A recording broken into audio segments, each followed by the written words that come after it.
couple of minutes for people to join us. But good evening, everyone. Hope you all are well. Thanks for joining us. We'll give everybody again just like a minute to join. I know it's on the East Coast at least, it's the late evening or early evening. So folks may be getting off of internships or whatever to join us, but thanks for having us. We'll get started shortly.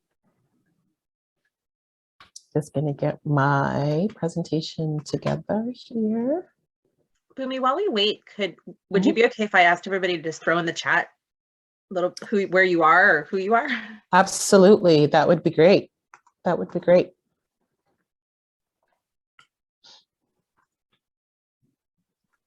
I'm currently in Rhode Island. You all are very shy. Yeah. Yeah, let's see. Let me pull up my chat screen here. Well, we have Selma's California. Cali. Okay. I lived in San Francisco for a while. And hi, Amana. Amana was just an office hour, so we have a familiar face. All the West Coasters are out. Hi, everybody. DC, thank you.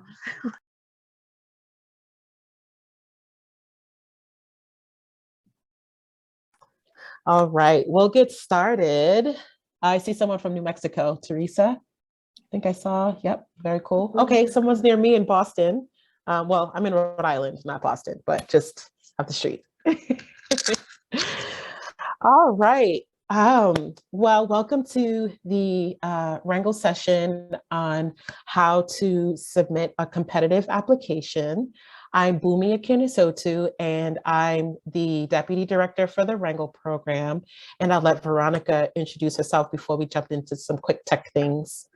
Hi, everyone. I've met some of you in the inbox or in office hours. My name is Veronica McIntyre, and I'm a program assistant with the Rangel program. Oh, and I see Savon is with us too. Savon, want to introduce yourself? Hey everyone, I am Savon Jackson, and I'm a program manager with the team. Thanks for joining us.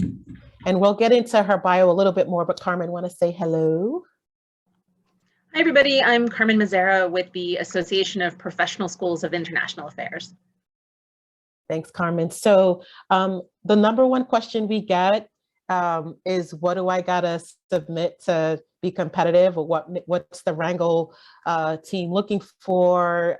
How do I stand out from other applicants?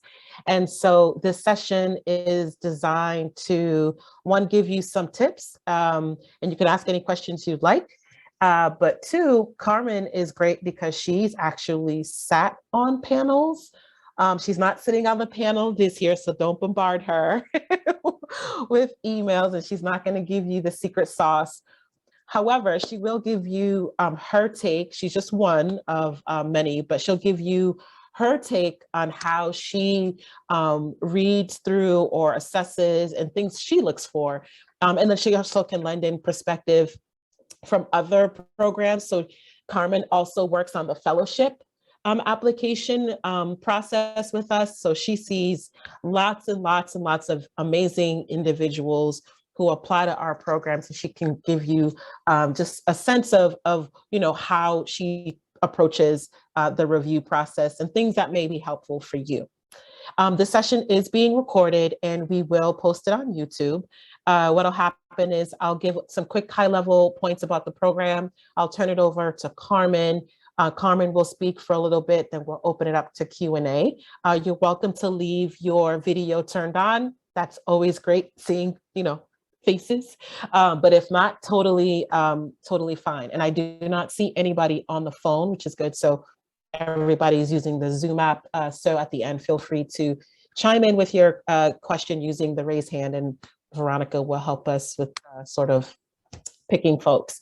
So I'm just going to jump right in and share my screen with you all. If you give me a second, I'm just going to go over very high level what the program is about. If you've been in our sessions before, you know that we talk about the programs in depth, the nitty gritty, but for now, I'm just going to give you all a high level overview, and then you can watch our YouTube videos or search the web, our website for details, or email us.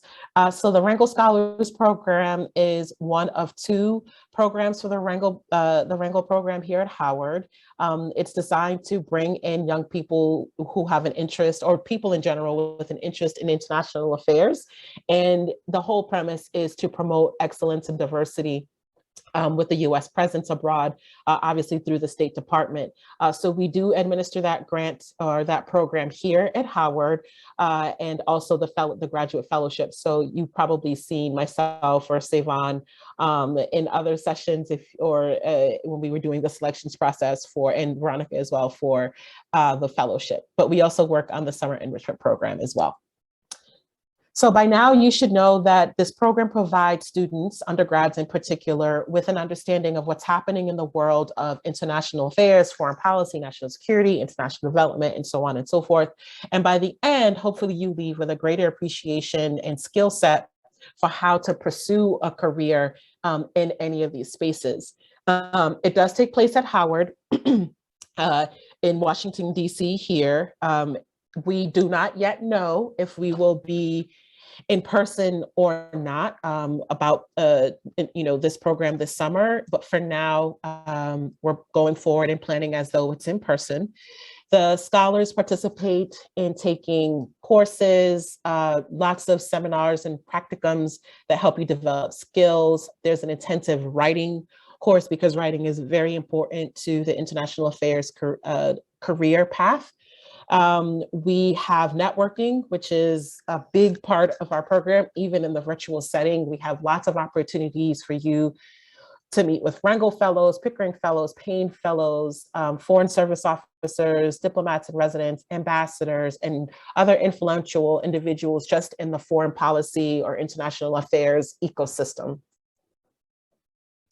The eligibility requirements are that you have to be a US citizen upon the date of the application deadline. So that's February the 15th at midnight. So if you become a citizen on the 15th, be ready to upload your documents. Hopefully you didn't wait. You're just uploading that certificate of naturalization. And we're happy to have you. You must have a cumulative GPA of at least a 3.2. And then you also must be a full-time undergrad this semester. This semester, typically for most schools, is the spring 2022. So now, and have at least a sophomore, be at least a sophomore status. Sophomore status is usually around 30 or more credits for undergrad. Now, if your school is on a quarter system, or sort of different system because maybe you're studying abroad, just email us. We just like to see documentation that you'll be eligible to register full-time at some institution this spring. And that can, again, it may be on your transcript, from the fall 2021. It may say, this person's registered full-time, or you may upload a copy of like your student portal if you've already registered for classes. The wonderful part about our program is that we do cover all expenses as it relates to your tuition for the two courses, travel to Washington, D.C. and back home, room and board housed. So you will be housed here at Howard University at the Towers. And then we provide a stipend of $3,300. And we do select 20 scholars for this cohort this summer. Normally we select 15, but the last couple of years due to COVID, we've been fortunate enough to increase that number. All right, this is a little repetitive, but I'll just highlight in more detail some of the topics that we go over with the Rangel Scholars. So as I mentioned, the two courses at Howard over the 6 weeks, lots of meetings with professionals in government, nonprofits, think tanks, media, so on and so forth.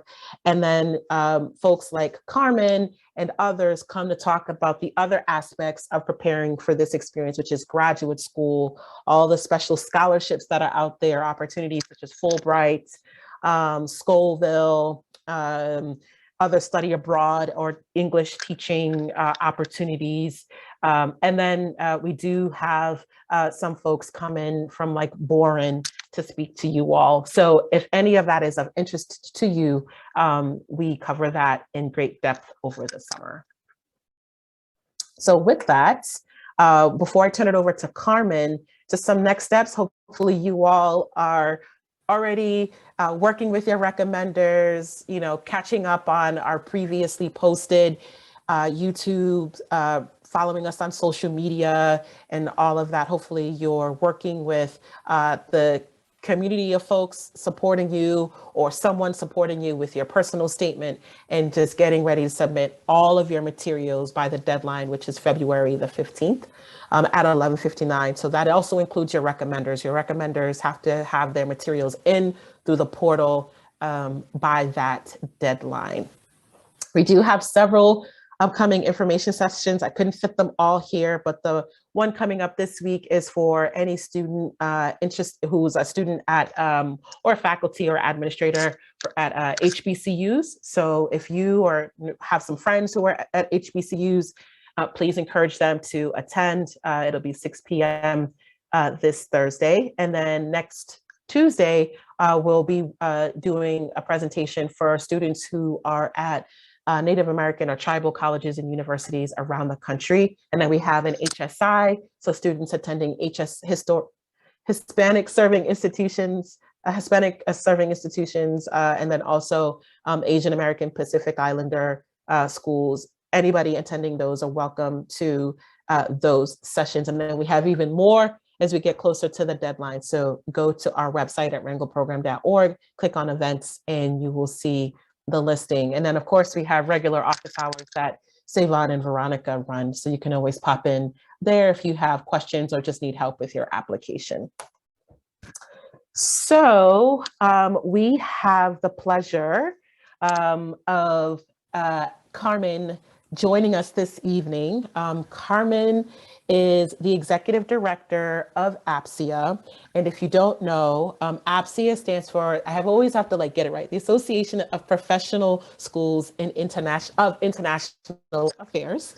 And Carmen knows all the things when it comes to funding grad school, the nuance of putting together a grad school application. Certainly, as I mentioned, she's intimately aware of our process for selecting our Rangel and Pickering Fellows, as well as the Rangel Scholars. So if you have not gone to APSIA or signed up for their newsletter or attended any of their sessions, please do so. But Carmen has extensive experience working around this town. She's worked at the Atlantic Council. She's worked for the Bretton Woods Fund, which I always think is very cool, a Bretton Woods committee, which is, I think, very awesome. So she knows the town very, very well. So Carmen, I will turn it over to you so that you can speak about tips for writing a competitive application. I'm going to stop sharing.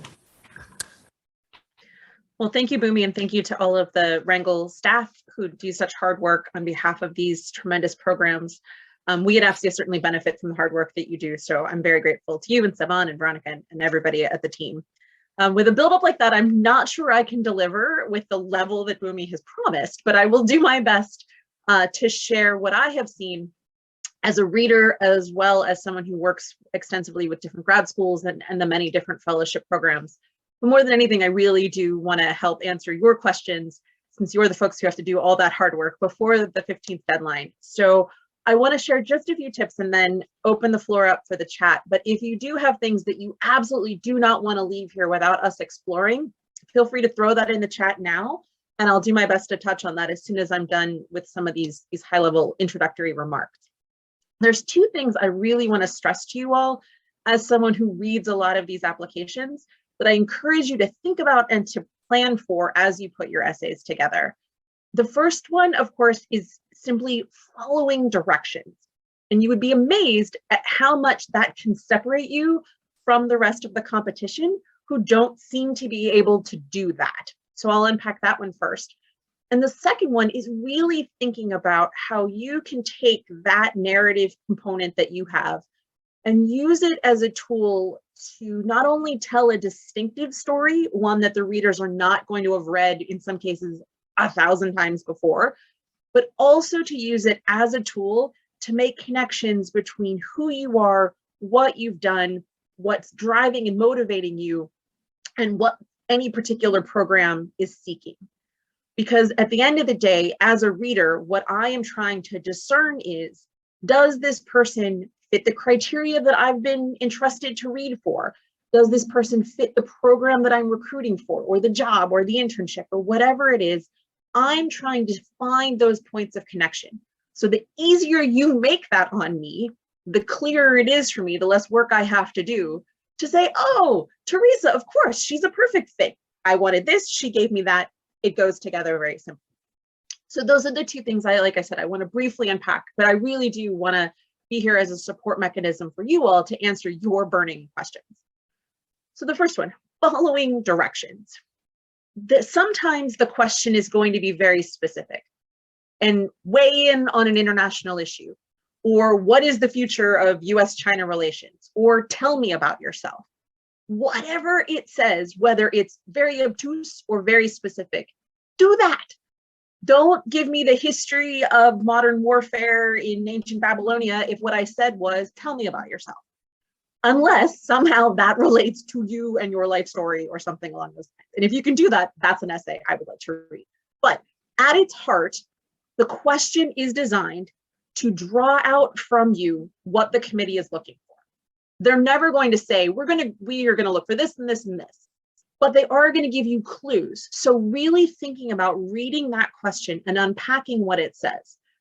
If it says, give me your opinion on the US, the potential for US-China collaboration or competition in the future, that's what they want to know. So they're going to want to understand not only what elements you bring to that, what have you learned about that subject, but they also want to know what you think. Have you unpacked it? Are you just reciting back to them what you've read, or can you unpack and think complexly about it? So if it's a substantial question, again, they're partially looking for history. And some of the essays that I've read that come from questions like that, it's just a recitation. Other people said, other people thought, history told us, but it never turns the corner to what the question's really asking. What do you think? You know all this stuff. Anybody can copy and paste. What have you processed? What are you thinking about that issue? So that's why reading the question is really important. If the question is something as broad as, tell me about yourself, this is where the connection piece comes in, but also your analytical skills. Bhumi just recited for you what the Rangel SEP is looking for. So can you connect that to a question as broad as, tell me about yourself? She talked about how the program is here for people who want a deeper appreciation of international affairs. Well, what about you can you tell me that's going to reveal how you want or already have some burgeoning element of interest in international affairs? Did you read the question? Did you think about it? In the same way as did you process US-Chinese competition and collaboration over the last 100 years? In their mission statement, and very clearly on their website, they talk about how they encourage applications from those who've been historically excluded from the Foreign Service, whether it's women, whether it's different groups, whether it's people who are going to bring a different perspective in. So even in a question as broad as, tell me about yourself, because you've analyzed what they're trying to understand, talk about those different issues. I'm from San Diego, I'm from New Mexico, I'm from the West Coast. That's not a perspective that everybody's going to bring into the Foreign Service. If you are from DC, what elements about your experience, your past, your volunteer work, your schoolwork, your language study, your family history, are you going to be able to contribute in search of that deeper appreciation that will help them fulfill that mission of folks who've been historically excluded or underrepresented in the fields?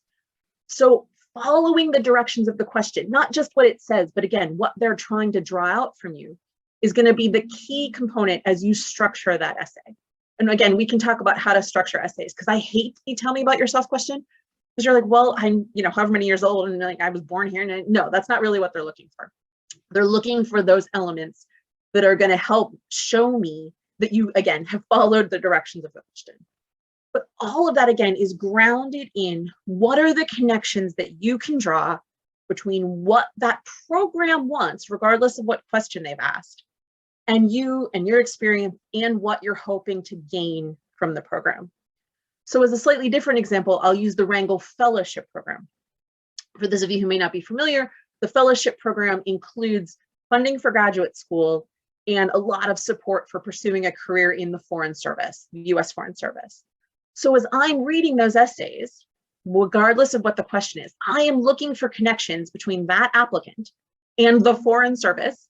I've read essays for the Rangel program that don't use the word State Department or Foreign Service anywhere in them, which is the point of the program. So that's a big red flag for me that there's not enough connection there between that applicant and the purpose of the program. But the Rangel Fellowship is also, much like the SEP, trying to open doors and provide gateways for those who have often been excluded from the Foreign Service. Not exclusively so, but particularly for those audiences. So if you come from one of those audiences, show me those connections. You don't have to tell me your whole life story, but remember and think about how what the point of the program is connects to who you are and what you've done. So as you work to put your essay together, some ways that you can do that is to think about those things that you can draw on from the past, who you were. Maybe it's your family experience, maybe it's where you geographically grew up, maybe it's the languages you speak or volunteer work you've done or service opportunities. Any of those things that inform who you are right now, the person who is applying for this program. And again, there's lots of different ways to celebrate and highlight what you can distinctly contribute that others can't. It might be your perspective, it might be your service work, your volunteering, the languages you speak, the papers that you've written, all of those components that you can bring to this moment as an applicant. But the other piece of it is who you want to be. And that's where terms like the deeper appreciation that Bhumi shared can be so important. Why are you doing this? Is it because you just want to hang out at Howard? Is it just because you want to hang out with Bhumi, which I highly recommend? But any of those kinds of pieces, talk to me about how this experience is a leverage point, is a springboard into some future thing that you want to gain. Maybe it's because you've not had any exposure to this, but you feel you're intrigued by it and you feel called to it. So this experience of the summer enrichment program really is going to help you understand whether this is the journey for you. Maybe this doesn't happen very often in San Diego, or it happens all the time, but you want a DC perspective, or you've seen certain things because you have family in the service or family who live in other places, or family who came 300 years ago. And so you didn't have to go through the immigration process, and you want to understand what that means as a consular officer working on the front lines. Whatever it is that you can contribute, show me how all that you've done in the past has informed who you are in the future and how you want this program to help you see things more clearly for the future, that 2.0 version of yourself. And the clearer you can take me on that journey, the more connection points you can build for me, the easier it is for me as a reader, who again, sometimes for the Rangel Scholarship Program, for grad schools, my colleagues are going to read hundreds of essays. So help me see for your essay in particular, oh man, Ileana made it so clear, so obvious why this is the next part of her journey, why this is something that I should connect her with because she's drawing on all these things that I want to bring in. So following the basic directions of what they ask, but complementing that with showing me the connection points to why they exist and what they want and what you're going to benefit, how you're going to benefit from it. Those are the strongest essays that I see as a reader. If I have to work real hard on it, I'm just simply not going to. I have, again, 100 other, 300 other, 500, 600 other essays to read that might make it much clearer to why one particular candidate meets the criteria that I'm looking for. I can't Google you. Maybe I'm going to interview you depending on the program, but I suspect in a case like this, it's primarily going to be that written word that I'm going to get to know you by. That's what I'm going to base my decision on. So as simple, as clear as you can make it, oh yeah, that's somebody that I know will benefit from this program and I'm going to want to have in this program, the clearer and the easier it is going to be for me to select you instead of a different candidate who didn't follow those directions or made it just too difficult to see how they fit into what we're looking for. So with that, the floor is now here for all of you. What are you wrestling with? What kinds of things can we help you unpack? How can we make this journey a little smoother for you all? And then welcome you as fabulous Rangel scholars this summer. Thank you so much, Carmen. If I can just pull on a thread that you mentioned in terms of what in your life or in your experience, brings you to this program or connects you to our mission. Many times we know that scholars apply and don't have any foreign policy or international affairs experience.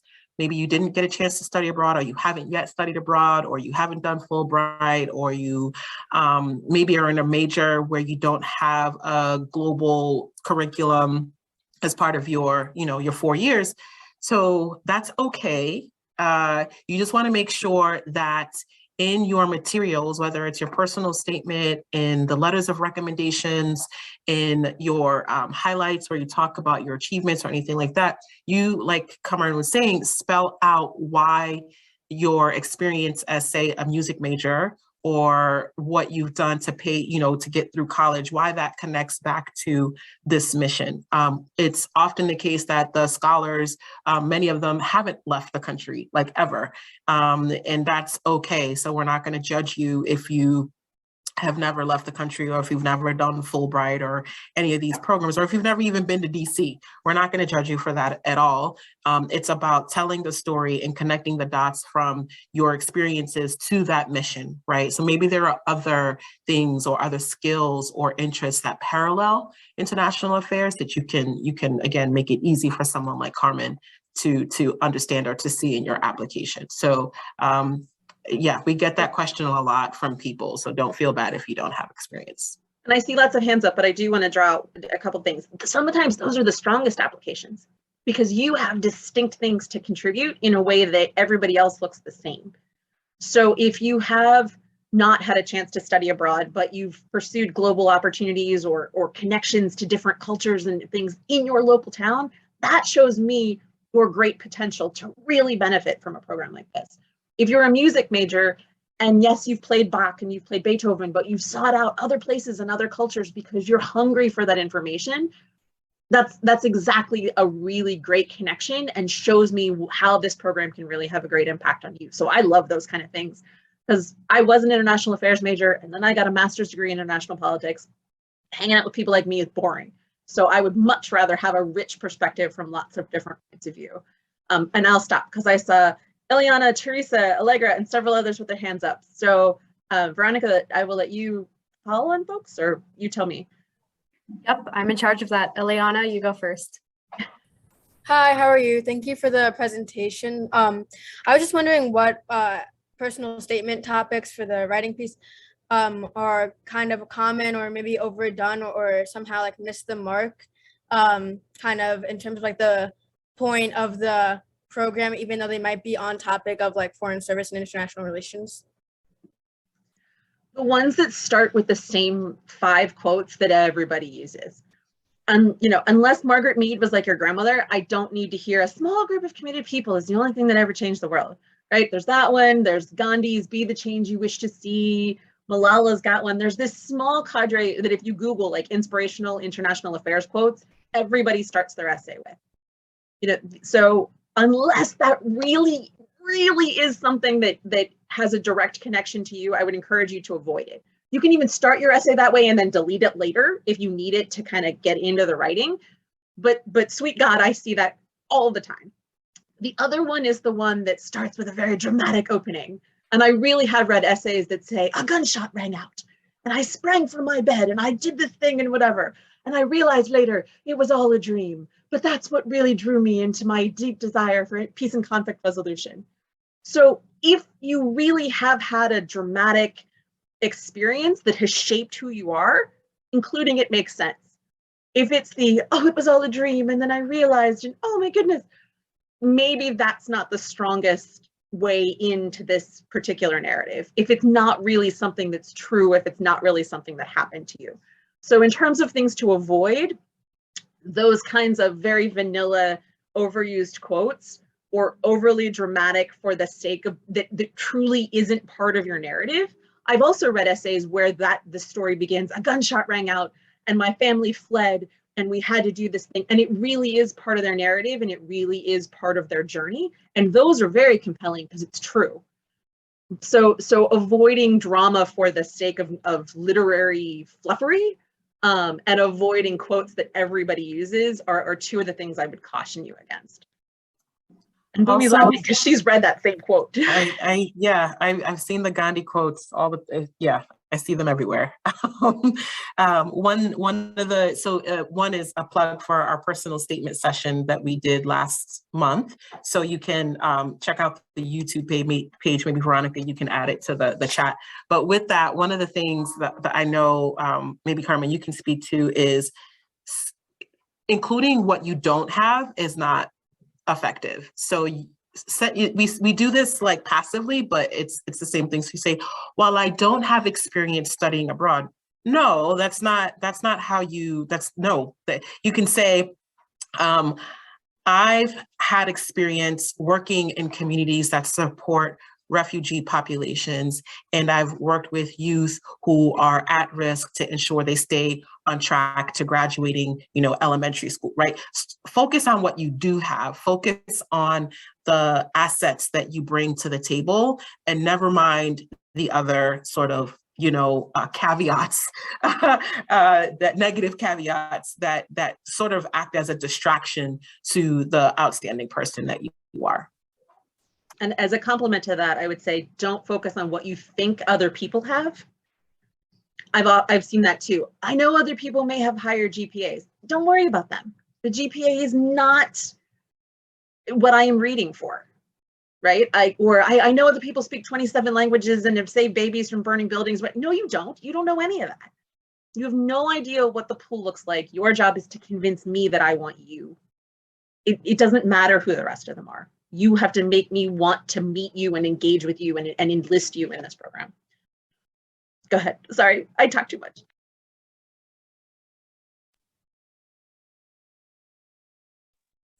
Allegra, go ahead. Hi, thank you for all the advice. And I think this question might be answered in the YouTube for the personal statement, but I guess I just wanted to clarify, like, is this more of like a cover letters type of format, or are we just introducing ourselves in like a background kind of way? Well, we have I think a brief, a prompt in our personal statement question. I can't find it here. I'll drop it in the chat, but it's enter a personal statement that explains why you are interested in the program, highlights and career interests, discuss any background, experience, or skills that will help you succeed in the program. So it has cover letter like elements. But it certainly shouldn't be a regurgitation of what's already inside your application, if that makes sense, right? So in your application, you're going to list out employment history, including paid and not paid or volunteer type work, internships. You're also going to include highlights. And the question always comes up is, should I just talk about everything? And it's like, no, because to Carmen's point, she's reading and others are reading lots of these applications, and they're not looking to see repetitiveness necessarily. So if there was a particular job, or if there was a particular award or trip you made abroad or person in your life who sort of got you on to this path to even apply or to consider this field, then include that in your personal statement. A personal statement is just that, it's personal. It's meant to be about your background and your potential to succeed in the program, why you want to be a Rangel Scholar, right? Which can also be included in a cover letter, but I would say in a cover letter, I wouldn't talk about my family history unless there was something particularly linked to that job or internship. But in general, you don't have you don't usually start with quotes for your cover letter. It's less flowery generally, your cover letter. So this, you have a little bit of flower-ish flexibility without making it without going overboard here. You can certainly use anecdotes or things in your resume, but don't go overboard. Carmen, you were going to say something. Yes, I was going to build on what you said, Bhumi. I think a cover letter is about the employer and what you can do for them.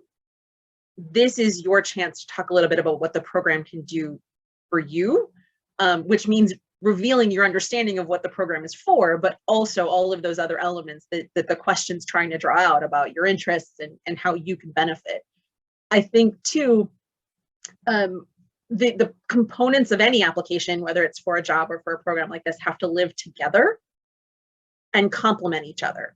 So yes, I'm going to read that recitation of your employment history and your service work and all of those kind of components. But your personal statement is a chance to tell me why you did those things, or what they meant for you, or what they've sparked inside you. And similarly, the recommendations round out that picture. It's not a linear thing. It's more like a mosaic that you're putting together for the reader.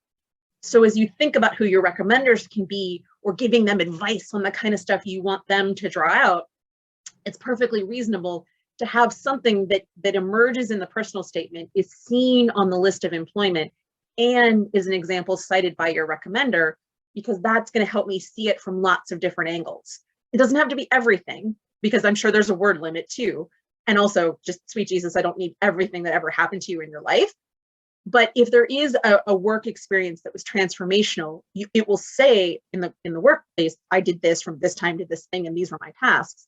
But your personal statement, again, helps me understand what that meant for you, or why, other than just a chronological list, it's important. And then your recommender can say, I was the person who went with Sevan on that journey, and I saw how he benefited, and I saw how much he changed. I saw what an interest it sparked. So it validates those things that you told me, much more than just a laundry list of the chronology of your life to this point. So thinking about how the pieces fit together, and I hope you all have thought about who your recommenders are going to be, but as you go forward, thinking about the people in your life that can tell those complementary stories, or nurturing those relationships with people who can tell those complementary stories, is going to be really important, whether it's for grad school or a job or a different fellowship or something else along those lines. And if I can find it, I'll pull a piece that I have on letters of rec, and how thinking about people who write those letters of rec for you.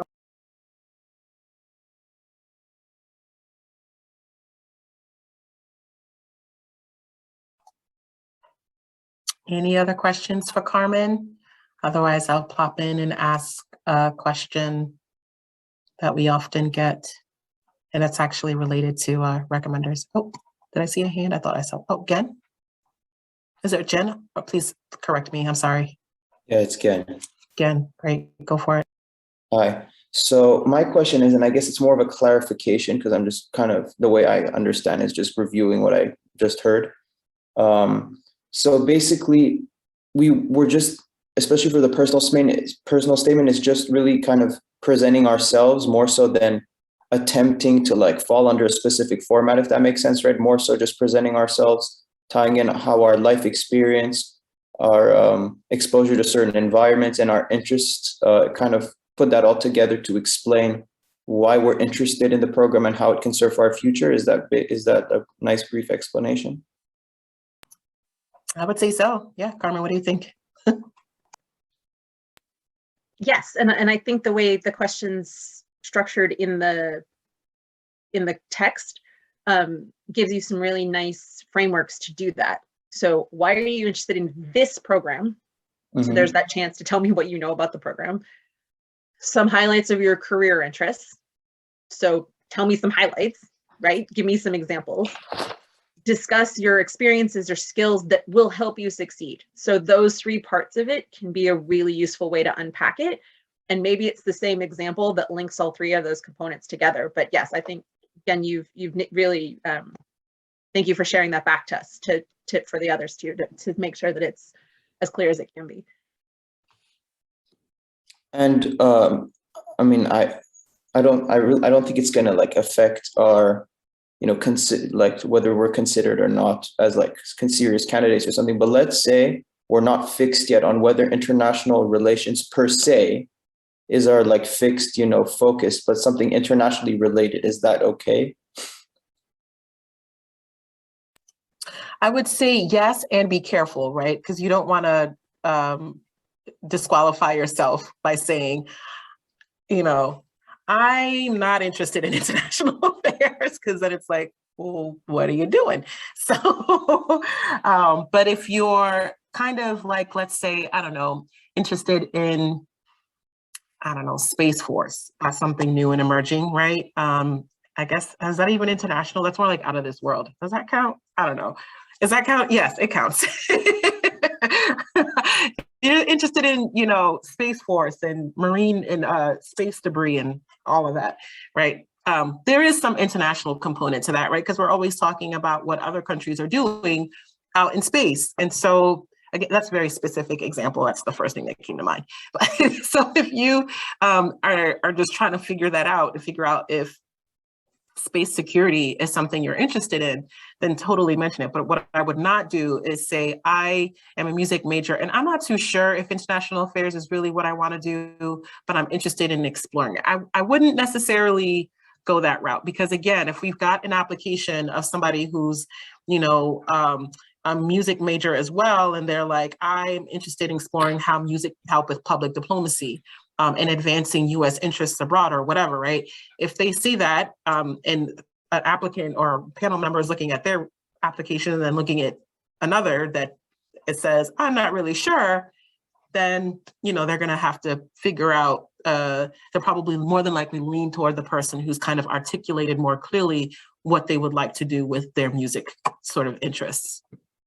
Okay, I think that makes sense. I was not really like trying to like say that I'm not interested at all in things that are international. I'm just saying maybe international governance is not directly what I want, if that makes sense. The fields sure. are huge. Yeah. Oh, sorry. Go ahead. No, go ahead. Go ahead. And the fields of international affairs are enormous. And so whether it's Space Force and space policy or music and public diplomacy or underwater basket weaving, there's lots of international elements to all of it. I think your task as an applicant is to make it clear to me how it would have an international component to it, and how this program is going to help you deepen an appreciation and an understanding of all that's possible. So, as Bumi said, if you're going to write, I don't really know if this is what I want, that's even different than I'm exploring careers and I think this is the way I want to go, and this program will hopefully help me understand it. Does that distinction make sense? Again? Yeah, I think when I was reading it and I was saying like constantly the US Department of State everywhere, I was like, I'm not sure if I want to commit to a specific topic. You know what I'm saying? But that's what And I know the program is supported by the State Department, but again, I put our career guide in the chat too. The fields of international affairs are enormous. Hell, the work of the State Department is enormous. And the federal government is even bigger than that. And the fields of international affairs are even bigger than that. So I don't think that anyone is gonna like track you down and say, you didn't become a foreign service officer, get out. Like, that's not what this is for. And if it is what this is for, I'm not reading applications, so I'm not in trouble. Totally is not what we're for. And yes, I echo Carmen's point that, you know, governance is actually part of State Department. Maybe you want to do governance at an NGO. Maybe you want to do governance, in the media sector, right? Because you're thinking more about freedom of the press, right? Type of thing. So yeah, like I wouldn't rule out. We cover lots of bases in the summer program and do our best outside of the formal programming to connect the scholars with the people who will help them tease out some of those questions about where they want to lean toward. Thank you. Mm-hmm. Thank you. Ileana, go ahead. Hi, so I have more of a technical question. So I found completely done with my application. I'm just waiting for my recommenders to submit, because I know you can see it on your application, if whether or not they've submitted. Do I have to wait for them to submit, or do I just submit and then, okay, okay, thank you. Yeah, submit it.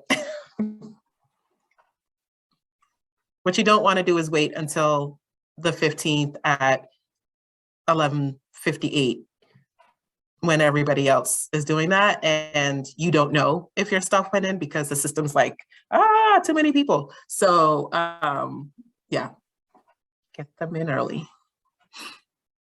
Thank you. Any other questions? Mm-hmm. Carmen, we touched on this a little bit, but can you talk about what you look for in the recommendation letters? So for the scholars, we do not do interviews as extensively as we do for the Rangel Fellowship. So we really just have your application, your personal statement, and everything you put in there, and then what your recommenders talk about in their letters. That's really all the panel has to determine who to pick. So, so we've been talking a lot about the personal statement, but Carmen, maybe you can talk about just like what you are looking for with the letters of recommendation. Sure. So one thing I'm not looking for is just the most famous name you can find. I am looking to see whether this person actually knows who you are and can actually tell me things about you. You can have a letter of rec from Pope Francis, and if all they can say is, you know, Gina is nice, that helps me not one bit. I would much rather have a faculty member, someone you've worked with, someone you've worked for, tell me those same things that I want to see in your personal statement. How can they comment on your desire to do this program or your desire to do this field? How can they comment on your call to service or your background or your skills or all of these other components?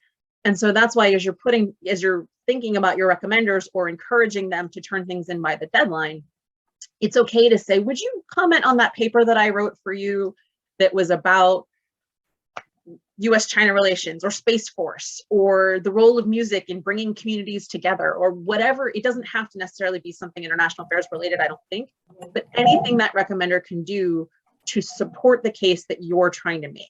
Part of the reason that we ask for letters of rec in any context is it's someone else to comment on you, someone who's actually met you and interacted with you, who can talk about how you deliver on the things. Late. That's why I wasn't doing anything during the afternoon.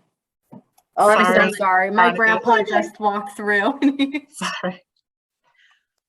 You know, someone who can really not verify necessarily, but comment from an outsider's perspective on what you have shared with us, because we're not going to get a chance to meet you. We're doing all of this just based on paper.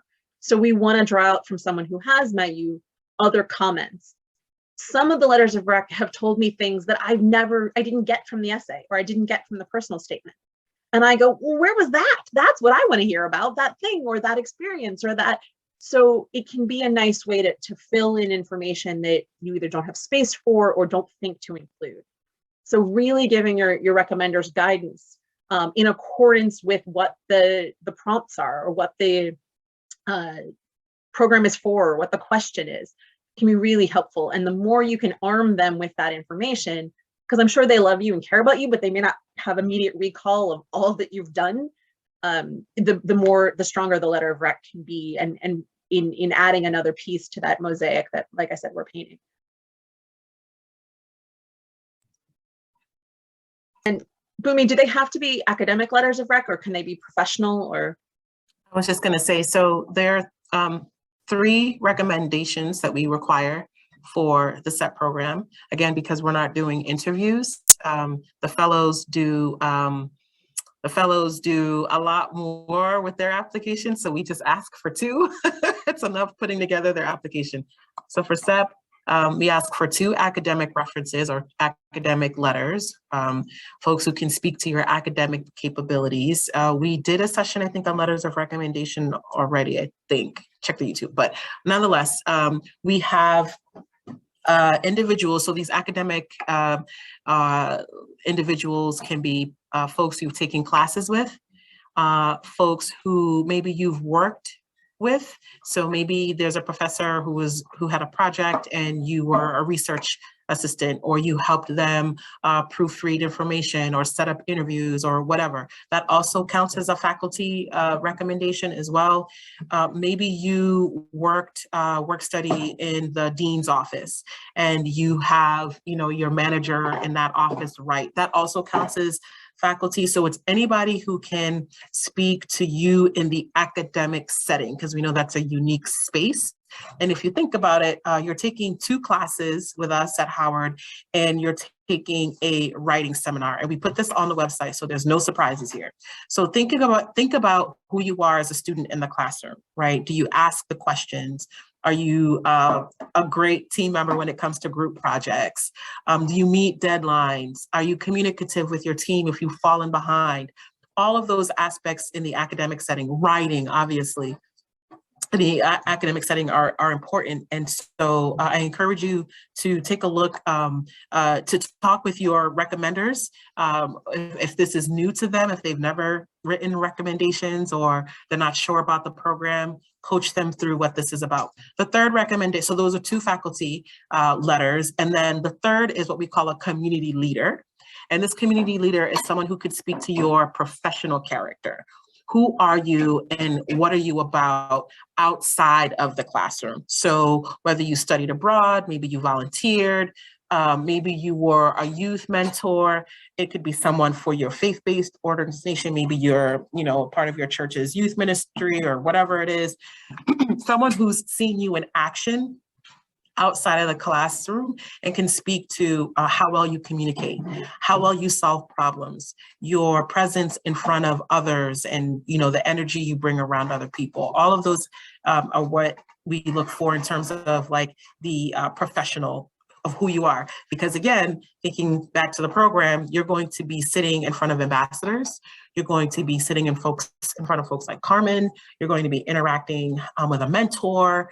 You're going to be around a lot of people, working practitioners in this space. And so the professional aspect is very important to us. And so that's what the community leader should be speaking about.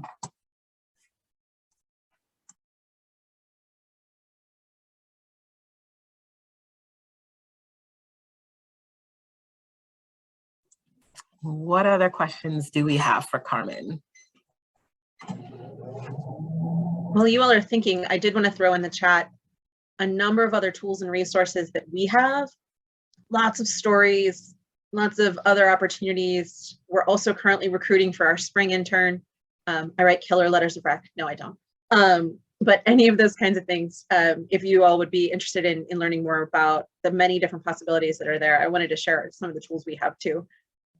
Yes, please. I was telling the staff that I wish I knew you back when I was in college, because I think I would be a completely different person in the world. I think I just would show up differently. So please check out APSIA's resources. Carmen, a question about virtual and the world that we've been in for the last couple of years. So there are probably folks on the line who maybe haven't been able to develop strong relationships with faculty or maybe even other students because they're virtual. Maybe they've never stepped foot on campus because, all the things. So, but what would you say for students who maybe haven't been able to build connections with professors or other students, or just, the ecosystem of higher ed because they've just been, disconnected these last couple of years? One of the good things about this is that it's truly happened to everybody, right? All 7 billion of us have been affected. So you don't have to explain, oh, there was this pandemic and this thing that happened and I couldn't study. Everybody, we know that COVID has disrupted everybody's life and all of those traditional ways that we might have looked for some of these things. So the charge to you, the onus on you is to show me what you've done with this, with the time that you did have. So no, you couldn't go to campus and sit in office hours and have a classic relationship with a faculty member. So what did you do? Did you take on a leadership role in a group Zoom project? Did you, do all your reading and contribute as actively as you could? Did you find a couple classmates who sort of lived near you and had an outdoor study session every Thursday? What did you do with the time and the potential that you, and the opportunity that you did have? Back to Bumi's point about not listing all the things you couldn't do, tell me what you were able to do. And the relationships component is going to be the trickiest element to this. But even through Zoom, even through email, even through all of those things, there might have been chances for you to shine, to showcase your level of responsibility that you could take on. So trying to flip it on its head and not say, look what the pandemic took from me, but maybe what you were able to do. Maybe you were, because you live in San Diego, you were still able to Zoom into events at major DC think tanks, or watch the UN General Assembly, or learn Farsi through Duolingo every day by yourself in your jammies. Whatever it was, maybe those are the ways to showcase how you turned this constricting situation that's impacted all of us and used and seized it to do something. And if you haven't done any of those things, maybe there was something else. Maybe you still had to work. Maybe you are one of those frontline workers who's continued to move along and keep things moving at a food service place, in the healthcare system. Maybe you were a COVID tracker or census taker. All of those are great opportunities to mine for information and narrative about how this has let you move forward. So I think, and I'm sure there's maybe somebody in your life, and if not, I'm happy to do it, to think about how to flip some of those things and showcase the opportunity that you seized rather than the thing that got taken away. Sanity, go ahead. Thank you so much. In the last 4 minutes, I just had a quick question about kind of the order of different highlights that we should put in the personal statement. So you really made it clear how the question lays out 3 parts kind of why this program maybe highlights on us and then the skills that would help us succeed in the program. Is there a particular order that you would want to find all those elements in? Or like, is there one that would kind of be a bit messy? Can we reference why this program and then reference it again later? Or like, I don't know. Is there a specific order or train of thought? Thank you. I think that's the $1 million phrase right there. It's the train of thought. Can I follow the journey you're taking me on? And if that means that you start in college and go back in time, if I can go with you on that journey, great.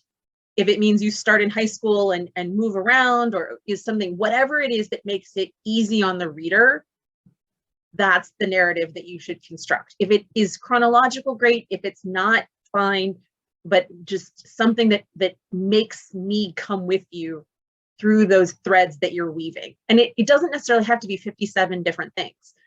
If you have 1 or 2 catalytic things that link together what you want from this program and what experiences you've had and what skills you want to build and what skills you can contribute, those are the real gold nuggets that maybe you do just 2 of those things and leave the rest for the letters of rec and the list of experiences. So I would say, however you need to paint that clear picture for me, do that, regardless of what order they sequentially occurred in your life. Okay, thank you. All right, great question. Any other final questions for Carmen? I think we have 2 minutes left before we end this session.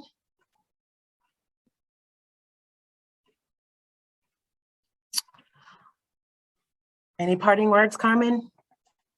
Please do stay in touch, and we are here to be of as best assistance as we can, whether you're Rangel Fellow, Rangel Scholar, named Howard, I don't care. We would love to support you on this journey and engage with you. So please do stay in touch and take advantage of the great staff that you have here to answer your questions, hopefully before 11:58 on the 15th of February.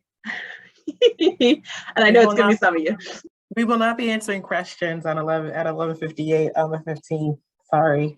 But till then, we are happy to answer your questions. Thank you so much, Carmen, for sharing this information. It's always a pleasure learning about you, but also like the resources, the phenomenal resources that APSIA provides. Again, I wish that I had this when I was very young and didn't know what to do with my life. Which sometimes is still the case, but this was very helpful. Veronica, Sivan, thank you both. And that concludes this session. Please be on the lookout for our emails about upcoming sessions happening this week again, and then next week, and then the week after that. So we'll be very busy looking to prepare you all to submit an outstanding application. And I want to echo the thing about following instructions. So if you look at the tab in the application, the uploads tab, we spell out very clearly how we want you to save your file, what you need to look for. We want to make sure your name is on everything so we can link back your materials to you. So, and Veronica is going to be sending out tips to all of the applicants. So please read those emails and follow the instructions accordingly. If anything's ever unclear or you have questions, you can shoot us an email. But thank you all and best of luck with your application submissions.